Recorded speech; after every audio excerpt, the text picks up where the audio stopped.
On your knees now.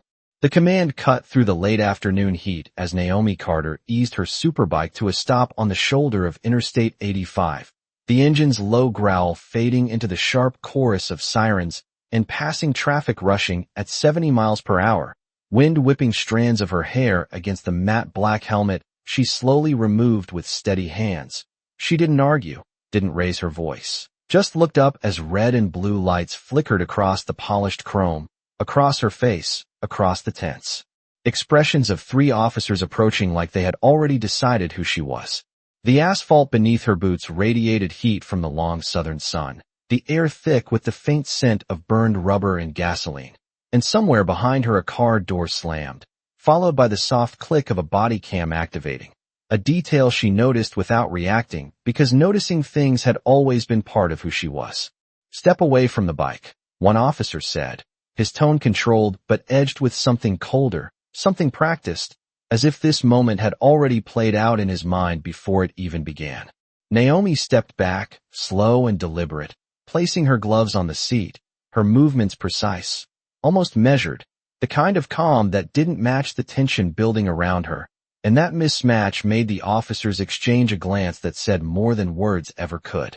Traffic continued to blur past, drivers slowing just enough to look, phones lifting behind windshields, curiosity turning into quiet judgment in seconds.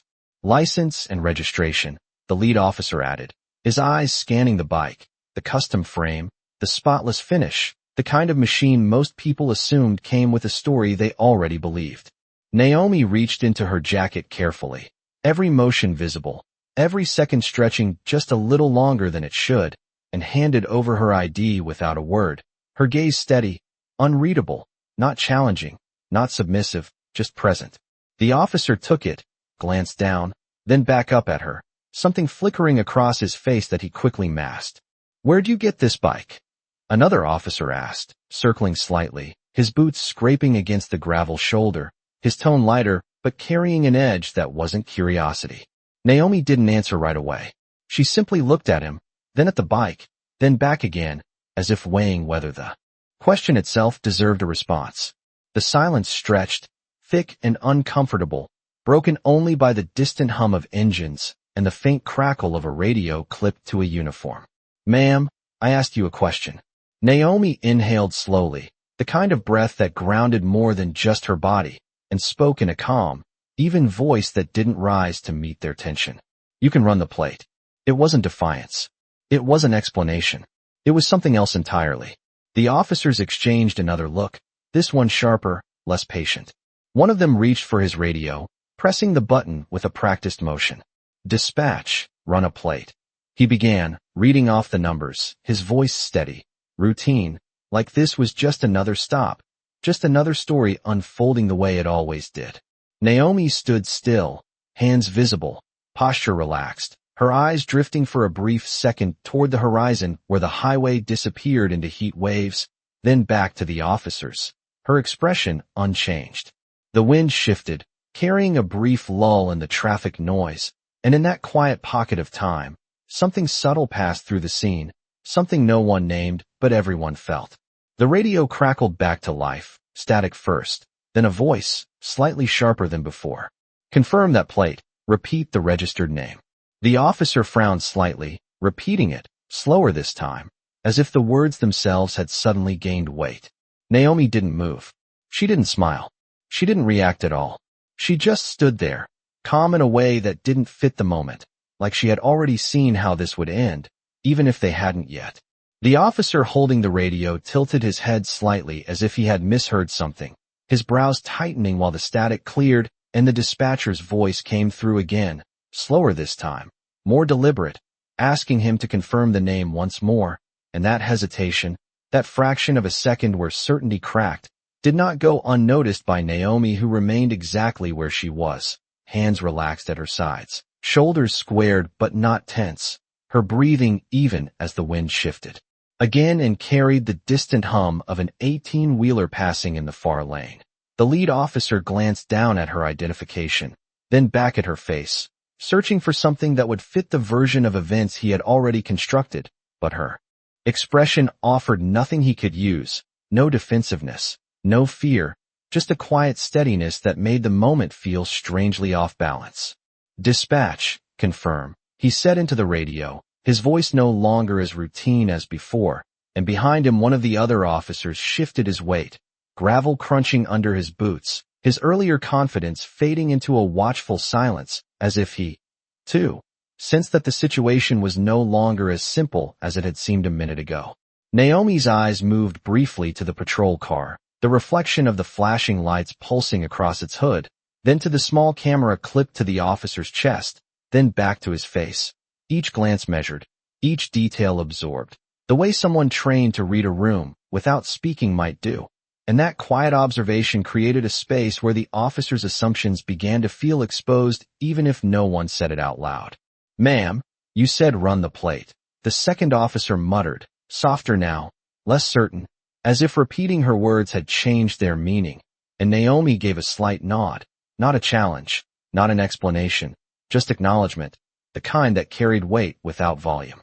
The radio crackled again, sharper this time, and the dispatcher's tone shifted in a way that pulled all attention toward it, the kind of tone that did not belong to routine traffic stops or minor violations. And the lead officer straightened almost instinctively, his posture tightening as he listened, his eyes flicking once more between the ID in his hand and the woman standing in front of him. A car passing by slowed just enough for the driver to lean slightly toward the window, curiosity still lingering. But the scene had changed in a way that was harder to read now, less about control and more about uncertainty, like a story that had lost its expected ending. Naomi remained still, her presence grounded, her gaze steady on the officer as if she was giving him time to arrive at something on his own. And in that silence, the air felt heavier, thicker, not with tension alone, but with the slow realization that something had been missed from the very beginning. The officer lowered the radio slightly, his jaw tightening, and for the first time since the stop began, he did not issue a command right away, did not fill the space.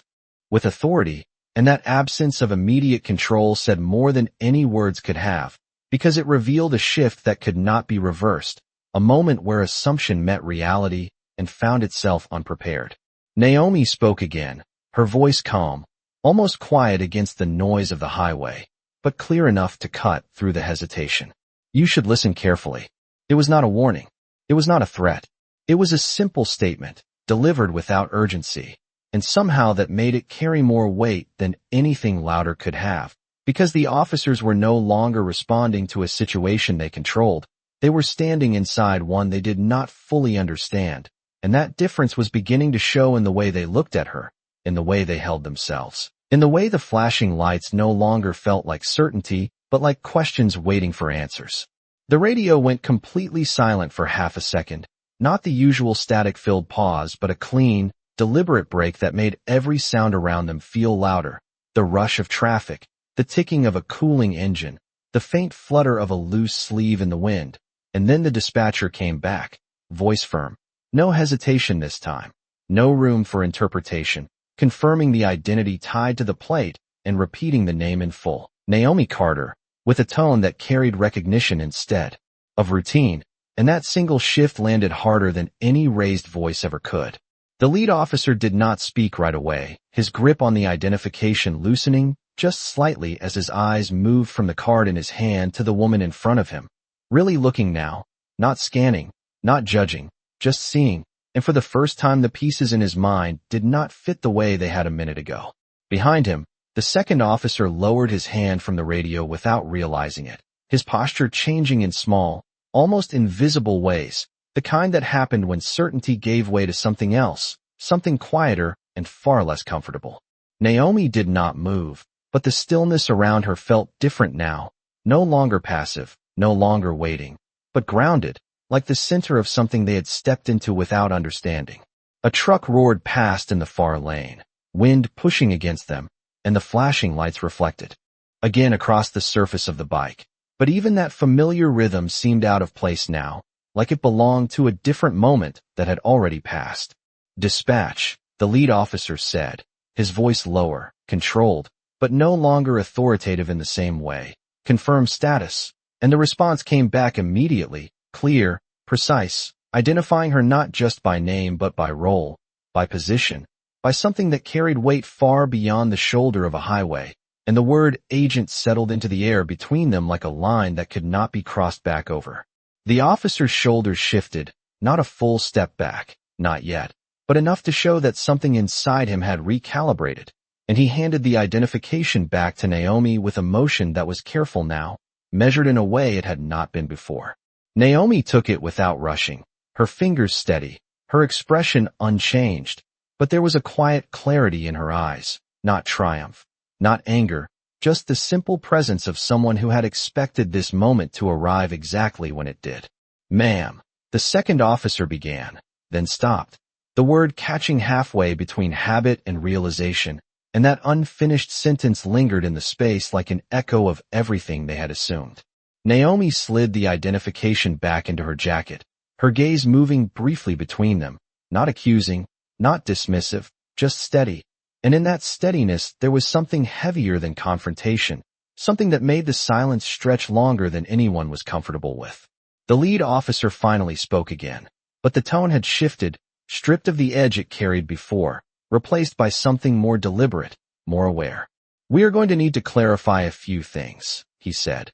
But even as the words left his mouth, they sounded different, less like an order and more like an attempt to regain footing in a situation that had quietly moved beyond his control.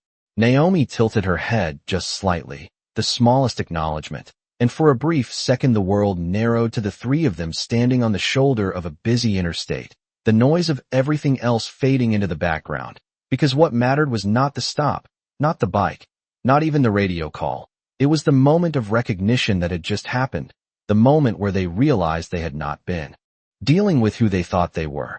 And that realization did not come with a loud reaction or sudden movement. It came with silence, with breath, with the weight of understanding settling in slowly.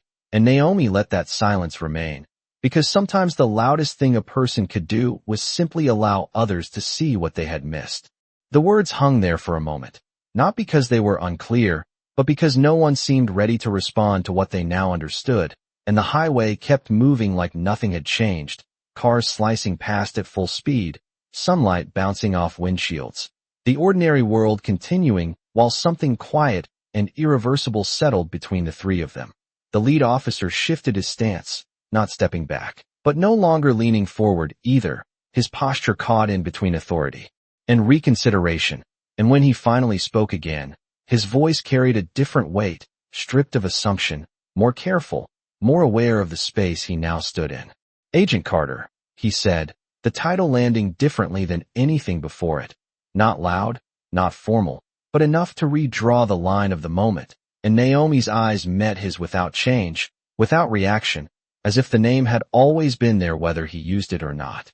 The second officer glanced at his partner, then at Naomi, his earlier questions gone, replaced by something quieter, something closer to reflection, and for a second he seemed about to say something, then stopped, as if realizing that anything rushed into that silence would only reveal more than he intended.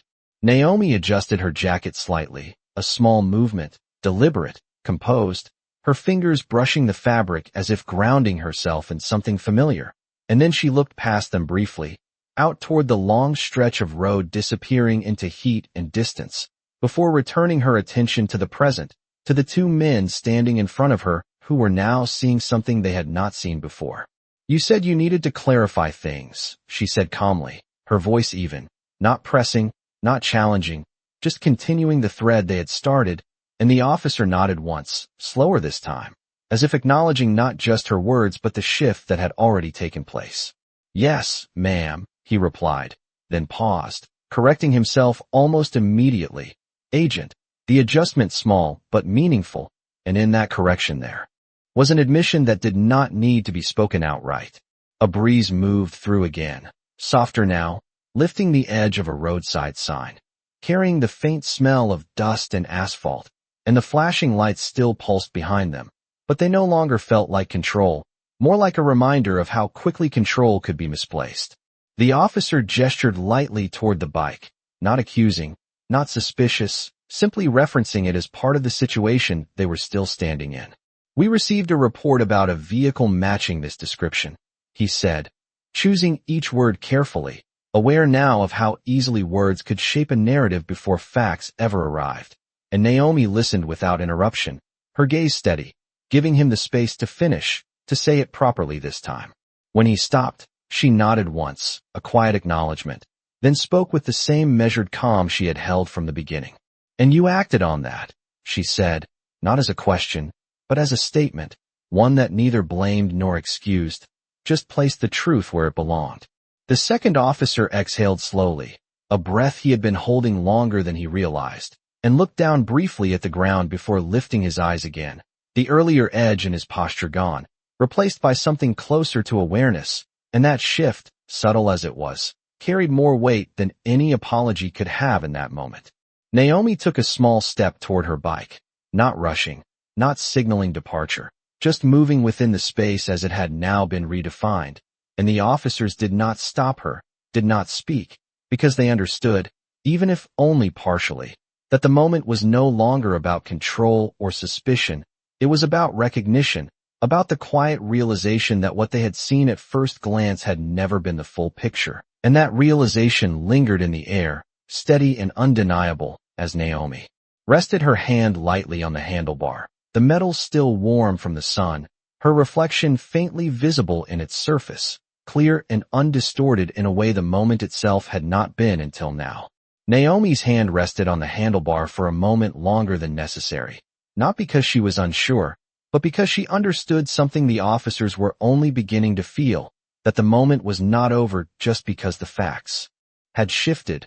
That recognition took time to settle, and sometimes silence did more work than any explanation ever could. The lead officer watched her closely, not with suspicion anymore, but with something quieter, something closer to reflection, his mind replaying the last few minutes with a clarity that had not been there before, seeing the calm in her movements, the precision in her words, the way she had given them space to do their job without once stepping outside her own sense of control. The highway continued to hum behind them, steady and indifferent, but within the small stretch of gravel shoulder where they stood, everything felt slowed, as if the world had paused just long enough for something important to be understood. "Agent Carter," he said again, this time more evenly, not as a correction, but as acknowledgement, and Naomi turned her head slightly toward him, her expression unchanged, but her attention fully present. "We should have approached this differently." The sentence came out measured, not rushed, not defensive, and though it was simple, it carried weight because it was not about the stop anymore. It was about the way it had unfolded.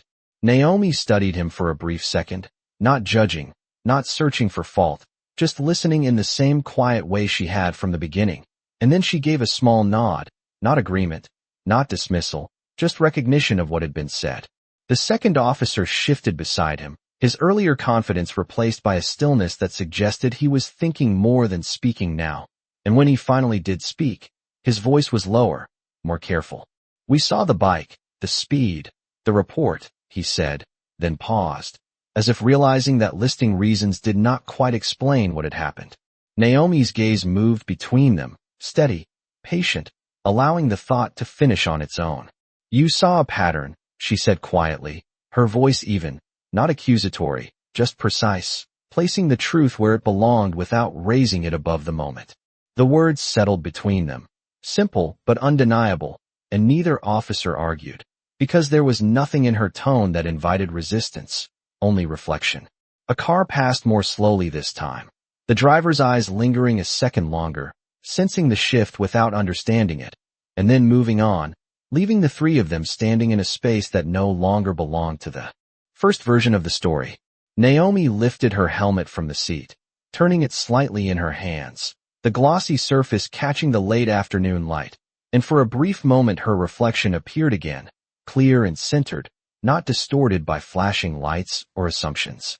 "You did your job," she added after a pause, her voice still calm, and the officers looked up at that, surprised not by the words, but by the absence of anger behind them. She held their gaze for a second, then continued, softer now, but no less clear. "But next time, make sure you are seeing the person, not just the story." The lead officer inhaled slowly, the breath measured, and nodded once, not out of obligation, but because the statement had landed somewhere deeper than instruction, somewhere that would not be easy to ignore later. The second officer lowered his eyes briefly, then looked back up, the shift in him more visible now, less guarded, more aware.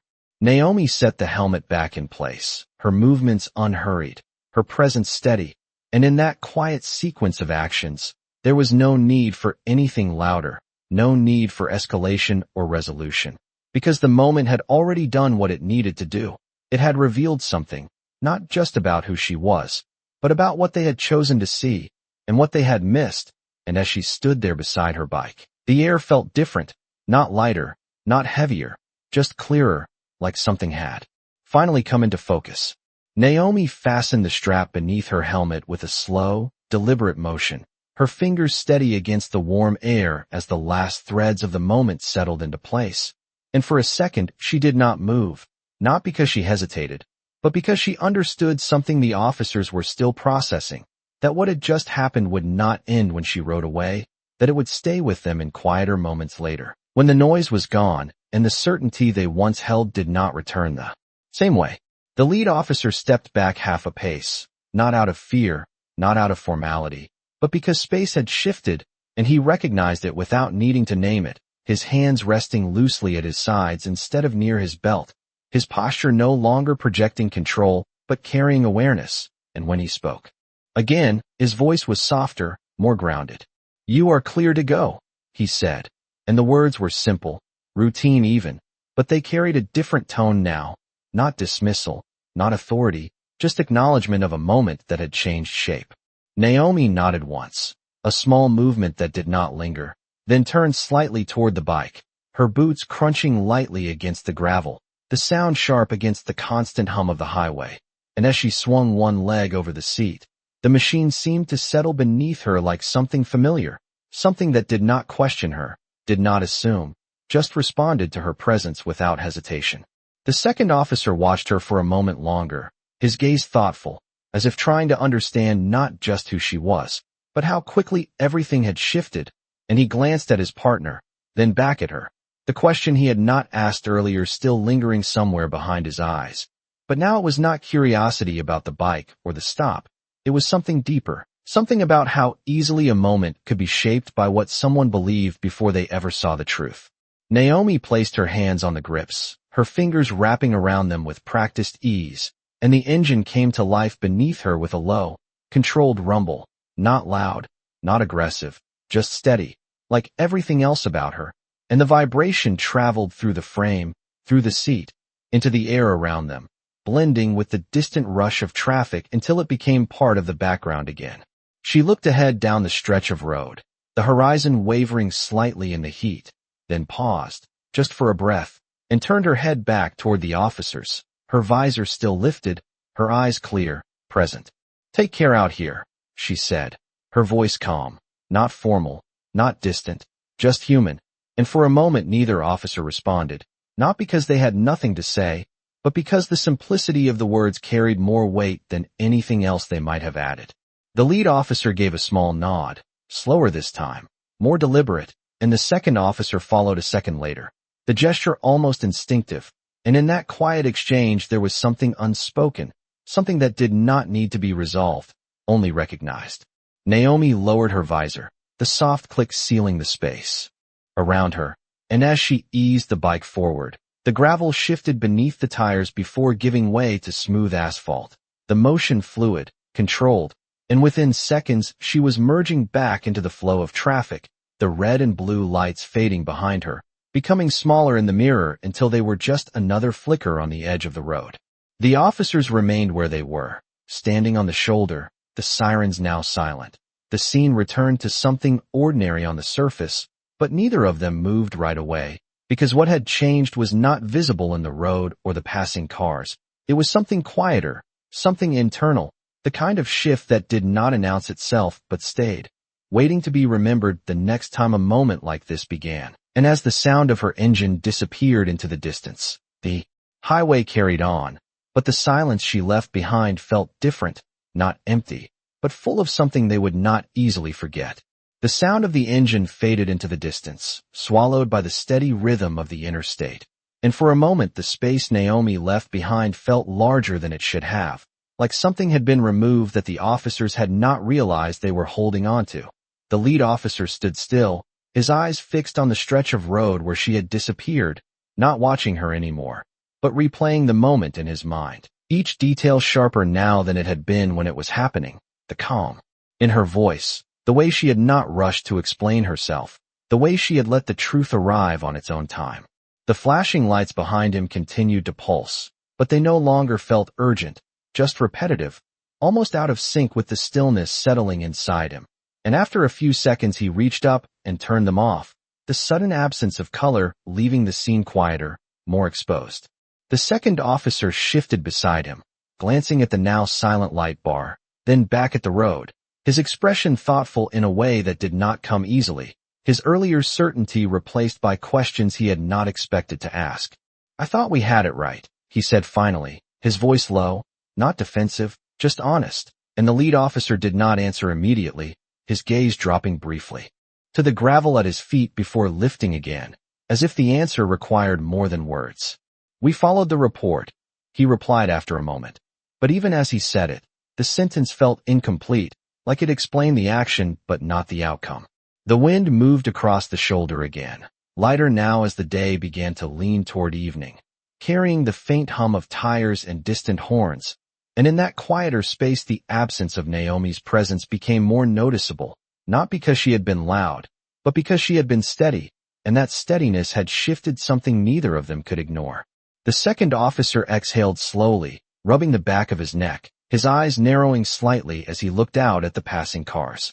"It was more than the report," he said, not looking at his partner. "We saw what we expected to see." The words landed softly, but they stayed, and the lead officer nodded once, not in agreement alone, but in recognition of something he had already begun to understand.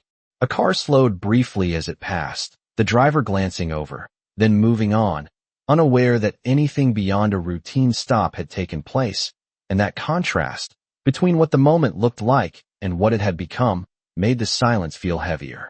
The lead officer reached for his radio again, then paused, his hand hovering over it before lowering it back to his side, as if the instinct to fill the quiet with action no longer felt necessary. "You noticed how calm she was?" he asked instead, his voice thoughtful, and the second officer nodded immediately.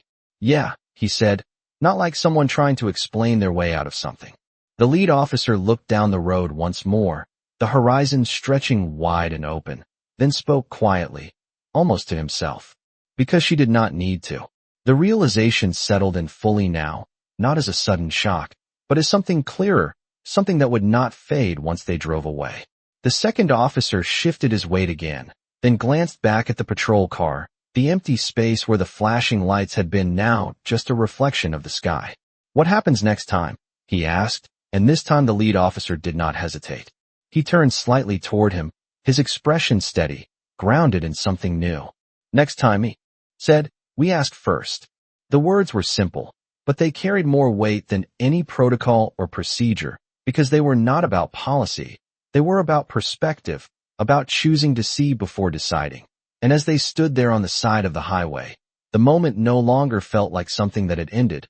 It felt like something that had started, quiet, unseen, but real enough to change what came after. The patrol car doors closed with a dull, final sound that echoed briefly against the open stretch of highway, and for a moment neither officer moved to get inside, as if stepping back into routine would erase something they were not ready to let go of yet. The lead officer rested his hand on the top of the door frame, fingers tapping once against the metal before going still, his gaze drifting again toward the road where Naomi had disappeared, not searching for her, but for the feeling she had left behind, something steady, something that had quietly shifted the ground beneath what he thought he understood. The second officer leaned slightly against the rear of the vehicle, arms loose at his sides, his posture no longer alert but reflective, his eyes following the flow of traffic without really seeing it. And after a few seconds he spoke, his voice low, almost as if he was thinking out loud rather than starting a conversation. "She did not argue once," he said, and the lead officer nodded slowly, the detail landing differently now than it would have earlier. "She did not need to prove anything," he replied, and the simplicity of that truth settled into the silence between them, filling the space where assumptions had been just minutes before. A semi-truck thundered past, the rush of air tugging at their uniforms, and the sound faded quickly, leaving behind the steady hum that had become background to everything. But now that hum felt different, less like noise and more like a reminder that the world kept moving whether they understood it or not. The second officer pushed himself off the car slightly, standing straighter, his eyes narrowing just a bit as he replayed the moment in his mind. The calm in her voice, the way she had spoken without raising it, without pushing back, and how that calm had forced them to confront something they had not expected. I kept waiting for her to get defensive, he admitted, glancing briefly at his partner, like most people do in a stop like that. The lead officer let out a quiet breath, not quite a sigh, more like an acknowledgement of how that expectation had shaped everything from the beginning. That is because we are used to the reaction, he said, choosing his words carefully, not always the person. The distinction lingered, subtle but clear, and neither of them rushed past it, because it explained more than either of them wanted to say directly. The second officer looked down at the ground for a second, then back up, his expression shifting into something more resolved, less uncertain than before. Next time, he said, echoing the earlier thought, but with more weight behind it now, we slow it down. The lead officer nodded again, this time without hesitation, his posture settling into something steadier, something that felt closer to control, but not the kind they had started with, a quieter version, built on awareness rather than assumption. He reached into the patrol car and picked up his radio, his thumb brushing over the button before pressing it, his voice calm, clear, reporting the stop as resolved, the tone professional, but now grounded in something more precise, more careful, as if even routine communication carried a different responsibility after what had just happened. When he finished, he set the radio down and glanced once more at the open road, the horizon stretching out under the fading light, and for a brief second he allowed himself to sit with the moment, not rushing to move on, not pushing it aside, just letting it be what it was. The second officer opened his door, pausing halfway as if he was about to say something else, then simply nodded, a quiet gesture that carried more understanding than words could have, and slid into the seat. The lead officer followed a second later, closing the door gently, and as the engine started, the familiar vibration filled the space, but it did not feel exactly the same, not after what they had seen, not after what they had missed, and as they pulled back onto the highway, merging into the flow of traffic, the moment did not disappear behind them. It stayed, quiet and persistent, like a question they now knew how to hear. The patrol car merged into traffic smoothly, the tires humming against the asphalt as the highway stretched out ahead in long, wavering lines of heat and motion, and inside the vehicle, the silence settled in again, not uncomfortable, not empty, but filled with something both officers were still turning over in their minds, something that did not fade with distance or speed. The lead officer kept his eyes on the road, hands steady on the wheel, his posture composed, but there was a subtle shift in the way he scanned. The lanes now, less automatic, more intentional, as if each passing car carried more than just movement, as if each driver represented a story he had not yet heard.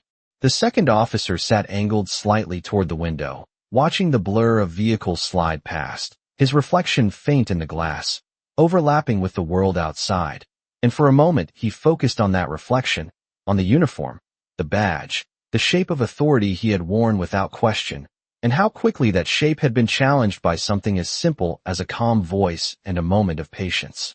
"You ever think about how fast we decide?"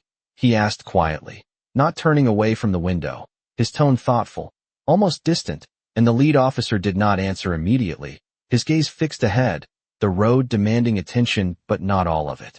"We have to," he said after a second, but the words felt incomplete even as he spoke them, and he knew it, because what they had just experienced had shown the gap between needing to act and choosing how to see. The second officer nodded slightly, his eyes still on the passing lanes. "Yeah," he said, "but there is a difference between acting fast and thinking fast." The distinction lingered, subtle but clear, and the lead officer let out a quiet breath, adjusting his grip on the wheel just slightly as he processed it, not rejecting it, not dismissing it, but letting it settle where it needed to. A car in the next lane drifted a little too close before correcting, and the lead officer's attention snapped fully forward for a second, his instincts sharp, precise. But when the moment passed, his focus returned to something deeper, something that did not disappear with a lane change. "She did not rush us," he said finally, his voice low, almost reflective, and the second officer turned his head slightly, listening. "Even when we were wrong," the lead officer added, and that realization carried weight, because it highlighted something neither of them had expected. That control did not always come from authority. Sometimes it came from restraint. The second officer leaned back in his seat, the movement slow, his eyes lifting from the window to the road ahead, following the same line of sight as his partner now. "That is what threw me," he admitted. She was calm like she knew how it would end. The lead officer nodded once, the memory clear in his mind, the steadiness in her posture, the way she had spoken without urgency. "Because she trusted the truth to show up," he said, and the words felt right in a way that was difficult to explain but impossible to ignore. The hum of the engine filled the space again, steady and familiar, but the conversation had shifted something, had turned a routine drive into something more reflective, more aware, and neither of them tried to break that rhythm with anything unnecessary.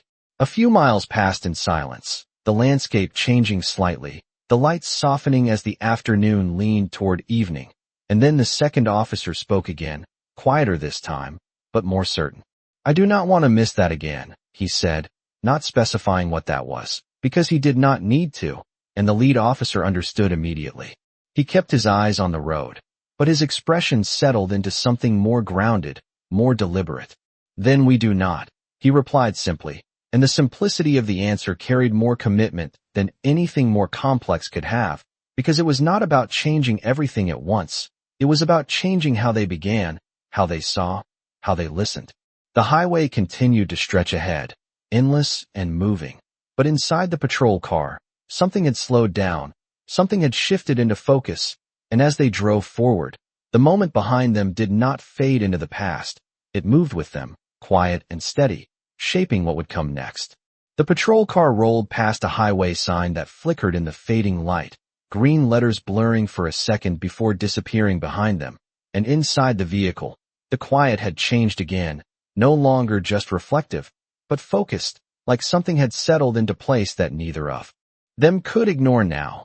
The lead officer adjusted his speed slightly, easing off the accelerator as traffic thickened ahead, his eyes scanning not just for movement, but for context, for intention, for the details he had once let blur into assumption. The second officer leaned forward a little, resting his elbows on his knees, his gaze fixed ahead, but not on any single car, more on the flow itself, the patterns, the way drivers shifted lanes, the way decisions played out in seconds, and how easy it was to misread all of it if you only looked once. "There," he said quietly, nodding toward a dark sedan weaving slightly between lanes, not dangerously, but enough to draw attention, and the lead officer saw it immediately, his instincts recognizing the behavior before his thoughts caught up. For a brief second, the old rhythm returned, the automatic sequence of evaluation, suspicion, action, but this time it paused, just slightly, just enough to let something else in. "Let us watch it first," the lead officer said, his voice steady, and the second officer nodded, not questioning, not rushing, just observing as the sedan moved ahead of them, its motion uneven but not erratic, its pace fluctuating with the traffic around it. They followed at a distance, not closing in, not activating lights, just staying present, and as the seconds passed, the behavior of the car began to make more sense, the slight drifting aligning with the flow of vehicles merging from an on-ramp, the subtle corrections matching the rhythm of someone navigating a crowded lane rather than avoiding control. "It is not what it looked like at first," the second officer said, almost to himself, and the lead officer gave a small nod, the lesson from earlier settling deeper with each passing second. "Most things are not," he replied, and the simplicity of that truth felt heavier now, grounded in experience rather than theory. The sedan straightened out fully as the traffic opened, maintaining a steady speed, and within moments it blended into the stream of cars, no longer standing out, no longer carrying the weight of suspicion it had held just a minute before. The lead officer eased back slightly, letting the distance grow, not because he had lost interest, but because he had gained clarity, and that difference mattered more than any action he could have taken. The second officer leaned back into his seat, exhaling slowly, a small shift, but one that carried a sense of release, like something inside him had recalibrated. "That would have been a stop earlier," he said, and the lead officer did not deny it. "Yeah," he answered, his eyes still on the road. "And it would have told us more about what we expected than what was actually happening." The words settled into the space between them, quiet but firm, and neither of them rushed to move past them, because they did not need to. The highway stretched forward, long and steady, the lights softening into early evening hues, and as they continued driving, the rhythm of the job remained the same on the surface: cars, lanes, signals, but underneath it, something had changed, something that would not show up on a report or in a call log, something that lived in the space between decision and action. The lead officer adjusted the rearview mirror slightly, catching a brief glimpse of his own eyes before returning his focus forward, and in that reflection, there was a quiet recognition, not of what he had done, but of what he had learned. And as the patrol car continued down the highway, the moment from earlier was no longer behind them. It was part of how they moved forward, shaping what they saw, how they responded, and most importantly, how they chose to understand the next person they encountered. The road stretched long and steady under the dimming sky, the last light of the day casting a muted gold across the windshield. And inside the patrol car, the air felt quieter than before, not because there was nothing left to say, but because something had settled into understanding that did not need constant words to stay present. The lead officer adjusted the cruise slightly, easing into the rhythm of traffic, his eyes scanning ahead with a different kind of focus now, one that lingered a fraction longer on details that once passed unnoticed. The second officer sat back, one hand resting near the radio, not gripping it, not ready to act, just present, his posture more relaxed but not careless, more aware of the space around him. And after a few miles passed in silence, he spoke again, his voice thoughtful, almost measured. "You ever realize how much of this job is just interpretation?" he asked, the word hanging there as if he was testing it out loud. The lead officer nodded slightly, his gaze still forward. "More than we admit," he said, and the admission came without hesitation this time, grounded in something real rather than abstract. A pair of headlights appeared in the rearview mirror, growing brighter as a vehicle approached from behind, then shifted lanes and passed, the motion smooth, controlled, and the lead officer tracked it for a second longer than necessary, not out of suspicion, but out of habit reshaping itself into something more intentional. "We read people fast," the second officer continued, his eyes following the same car as it moved ahead, "but we do not always read them right." The statement did not challenge anything, it clarified it, and the lead officer let it settle before responding. "Then maybe the job is not just to read fast," he said, "maybe it is to read again." The words were simple, but they landed differently, because they suggested something active, something deliberate, a second look, a pause, a chance to correct before action became assumption. The highway curved gently ahead, the lanes bending into the horizon, and the patrol car followed smoothly, the tires humming against the pavement, the sound steady, grounding. The second officer nodded slowly, absorbing that idea, then glanced down at his hands for a moment, flexing his fingers slightly, as if feeling something shift internally. "That moment back there," he said quietly. "It was not loud, but it hit harder than anything else today." The lead officer understood immediately, because he felt it too, not as a sharp impact, but as something that stayed, something that echoed in the quiet spaces between calls. "Because it was not about the stop," he said. "It was about what we brought into it." The distinction settled in clearly now, not complicated, not abstract, just true. The second officer looked out the window again, the landscape passing in soft motion, and for a second his reflection overlapped with it again, badge and sky blending together in the glass, and he held that image there for a moment, as if seeing himself from the outside for the first time in a long while. "I do not want to carry the wrong things into the next one," he said, more certain now, and the lead officer gave a small nod, his grip on the wheel steady, his posture grounded in something new. "Then we choose what we carry," he replied, and the simplicity of that choice made it real, made it possible. The radio remained quiet, no new calls coming in, no interruptions breaking the rhythm, and the silence that followed was not empty. It was full of awareness, of reflection, of something quietly reshaping how they would move forward. The road continued ahead, endless and open, but inside the patrol car, something had narrowed into focus. Not the job, not the rules, but the space between them, the space where decisions formed, and as they drove on, that space felt clearer than it had before, like something had finally been seen the way it was meant to be seen. The sky had shifted into a deeper shade of blue, the last traces of sunlight slipping behind the horizon as the highway lights flickered on one by one, casting long reflections across the windshield, and inside the patrol car, the quiet had settled into something steady, something that no longer needed to be examined constantly to be understood. The lead officer adjusted the headlights, the beam stretching farther ahead now, illuminating the road in a clean, controlled line, and as he drove, his focus felt different, not heavier, not strained, but clearer, as if the space between what he saw and what he assumed had widened just enough to notice the difference. The second officer shifted slightly in his seat, resting his arm along the window frame, his gaze moving between the road and the reflections in the glass, and for a moment he watched the passing lights blur into streaks, each one brief, each one gone before it could be fully understood, and that thought lingered longer than expected. Funny how a moment can change the whole way you look at something, he said quietly, not breaking the calm, just adding to it, and the lead officer nodded, his eyes still forward, his hands steady on the wheel. Only if you let it, he replied, his voice even, not dismissive, but intentional, as if acknowledging that change was not automatic, it was chosen. The second officer considered that, his expression thoughtful, then gave a small nod of his own, accepting the weight of it.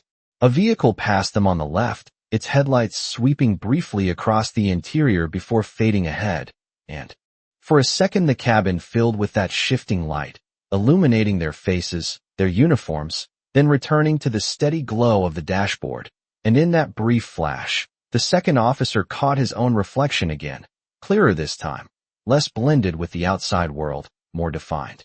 I keep thinking about what she said, he added after a pause, his voice quieter now, more personal, and the lead officer glanced at him briefly before returning his attention to the road. About seeing the person, he clarified, and the words hung there, simple but persistent, like something that refused to fade. The lead officer exhaled slowly, the breath controlled, and nodded once. That is the part that stays, he said, and there was no need to explain further, because they both understood it now, not as an idea, but as something they had experienced directly. The road curved gently again, guiding them into a stretch lined with dim streetlights, the rhythm of light and shadow passing over the hood of the car in steady intervals, and with each passing second, the moment from earlier felt less like an isolated event and more like something integrated, something that had already begun to shape how they moved forward. The second officer leaned back fully now, his posture relaxed but attentive, his eyes forward, and after a few seconds he spoke again, his tone more grounded. It is not about slowing everything down, he said. It is about knowing when to pause. The lead officer nodded immediately, the distinction clear, and adjusted the steering slightly as they merged into a new lane, the movement smooth, controlled, intentional. Exactly, he said, and the word carried agreement, but also reinforcement, as if setting something in place that would not easily shift back. The radio remained silent, the night settling in around them, and the absence of calls gave the moment space to settle deeper, to move beyond conversation into something more instinctive, something that would show itself later, in choices made without thinking, in pauses taken without hesitation. The highway stretched ahead, dark and open, and as they continued driving, the lesson did not feel like something they had to remember. It felt like something they had already begun to become, quiet, steady, and present in the way they saw the road, the cars, and the people within them.